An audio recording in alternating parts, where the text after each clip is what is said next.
NVIDIA just put 748 gigabytes of RAM into a desktop, and that one number changes what local AI even means. A 70 billion parameter model, full precision, no cloud, runs on this thing the way a browser tab runs on your laptop. The hardware ceiling just moved way further than most builders realize. So this is the DGX Station, right? Announced by Jensen Huang at NVIDIA's Computex 2026 keynote. That was in Taipei, end of May. And it's a tower you stick under a desk. And inside it, there's a chip called the GB300 Grace Blackwell Ultra. One package, two processors kind of fused together. A 72-core ARM CPU and a Blackwell Ultra GPU. And they're joined by NVIDIA's own NVLink interconnect.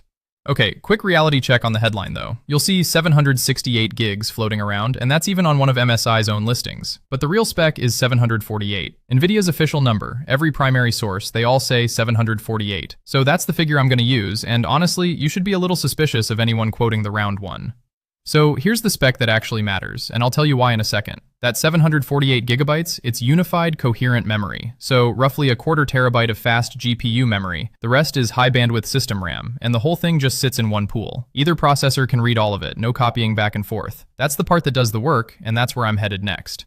So the spec everyone fixates on is compute, right? But the spec that actually unlocks local AI, it's the memory. Let me make that concrete. If you've ever tried running a big open-weight model on your own machine, the wall you hit, it's not speed, it's RAM. The model's got to fit in memory to run it all. And a 70 billion parameter model, full precision, needs around 140 gigabytes just for the weights. And that's before you add the KV cache, which is, the working memory the model uses to track a conversation as it's generating. On a normal gaming GPU with 24 gigs, you can't load it. So you quantize it down, you shrink it, you accept worse output, or you just give up and rent a cloud GPU. And this is why tools like LM Studio and Ollama, the apps that let you download and run models on your own hardware, they've always kind of come with an asterisk. Great for small and mid-size models. But the good stuff stayed in the cloud, because the good stuff just didn't fit. 748 gigs erases that asterisk. A full precision 70B loads with room to spare. And that word coherent, that's the part people skip over. On a multi-GPU rig, you'd shard a big model across cards and pay this constant tax, just shuffling data between them. Here, there's one address space. The CPU and the GPU see the same pool, no explicit copies. So for loading enormous models, that's a difference between technically possible and, as trivial as opening a tab, which is exactly the claim NVIDIA's making. So NVIDIA leans real hard on this one line, that this thing runs models up to 1 trillion parameters locally. And that's true, but okay, only if you read the fine print. So here it is. A true trillion parameter model in full precision, it wants around 2 terabytes of memory. This box has 748 gigs. The math doesn't close unless you quantize aggressively, like squeeze each weight down to 4 bits instead of 16.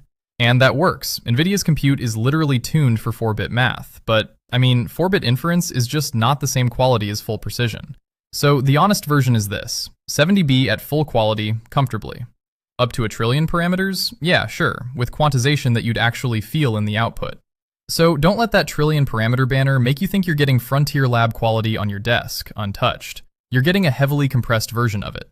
So that's the capability. Now, the part that decides whether any of this is even for you.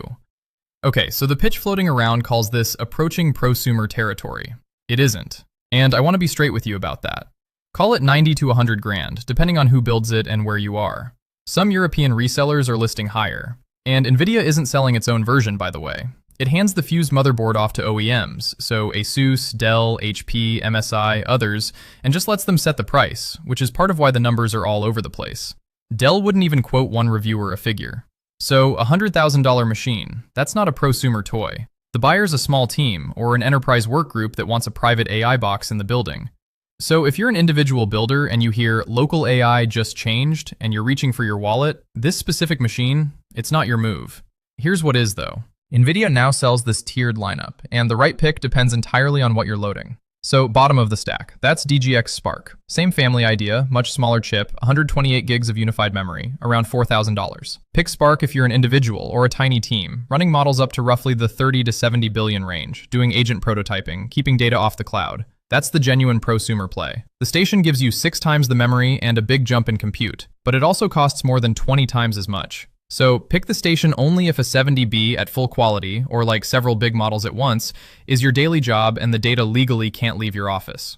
Now, before you land on either, there's a machine NVIDIA never mentions in the same breath: Apple's Mac Studio. Apple's kind of owned the local AI conversation for 2 years now, because a maxed Mac Studio gives you a big unified memory pool for a fraction of these prices, and on tokens per watt for mid-size models, it holds up well. With the M5 Ultra generation, that's still the value king for one developer. So the honest fork is this: Mac Studio if you want the most local capability per dollar for one person. DGX Spark if you specifically want NVIDIA's CUDA software stack and the agent tooling. And DGX Station only when you've outgrown both and you need to host trillion parameter class workloads for a team. Most people watching this, honestly, you want one of the first two. So who pays $100,000 for a desktop? Whoever's already bleeding it to the cloud. And the math, that's the genuinely interesting part. So leave a comparable cloud GPU instance running around the clock, and you're past $70,000 a month. One analysis from Petronella Tech ran it out. A one-time purchase near $100,000 plus a small electricity bill pays for itself against sustained cloud rates in roughly 2 months. After that, the compute's effectively free and the data never leaves the room. And it draws about 1/3 the power of a rack of GPUs doing equivalent inference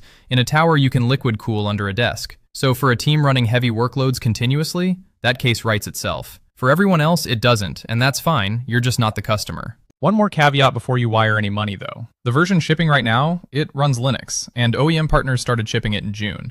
But the version that makes the marketing splash, DGX Station for Windows, that's not out till the 4th quarter. And that's the one aimed at all the developers locked inside Windows who never had a clean Linux native path. And it leans on WSL, which is Windows' built-in Linux layer, to run AI toolchains. I'd treat that as a promise, not a product.